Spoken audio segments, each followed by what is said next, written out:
जमुची बरगड़ धनुजात्रा गोटे पटे कंसक राजुति थरहर मथुरा नगरी अन्यपटे गोपपुर में श्रीकृष्ण आगमन को नहीं नंदोत्सव आज चतुर्थ दिन में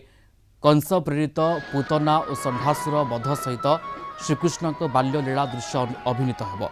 गतकाली तृतीय दिन में हाथीपीठे बसी नगर भ्रमण कर कंसराजा सांगर अच्छा मंत्री पाटमंत्री सेनापति सेना सामंत निज भौणीर सात सातटी संतान हंता कंसासुर देवकीर अष्टम संतान को दर्पणशिलार कचाड़ी मारिबाकू करिसेंति उद्यम एतिबेले उभाउचंती दुर्गारूपी बिजुली कन्या निज मृत्युर शून्यवाणी शुणी विचलित हो पड़ती महाराज कंस मानसिक शांति पाई नाच गीतर आयोजन लगी निर्देश देते जहां उपभोग कर जिला तथा जिला बाहर हजार हजार दर्शक एपटे श्रीकृष्ण आगमन में उत्सव मुखर गोपपुर साजी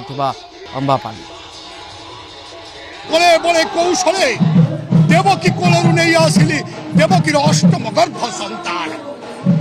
कि आश्चर्य अष्टम गर्भ संतान पुत्र नुह कन्या से पुत्र हेउ अथवा कन्या हेउ देवकीर अष्टम गर्भ संतान हेउची मोरी काल कंटक तेणु आकर्षिबे बाहुरे कन्या गोड़ धरी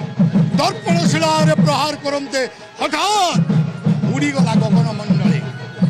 एवं ठंडा खर्पर घाती माँ दुर्गा रूप आविर्भाव हो कहीगला शून्य महाकाशी केते अक्षर रे रे कंस जी ते बोधिब से पढ़ुची गोपरी 8 वर्ष विनाशिब आसी मथुरा से दर्पण शिलारू से कन्या रत्न शून्य मार्ग उड़ी तार से दिव्य रूप धारण कर दुर्गार प्रखंड प्रचंड मूर्ति धारण कर कहला रे रे कंस दुग्ध स्पर्श शिशु नुहे अष्टम संतान तते मारिब जी गोपरे बढ़ुची सी।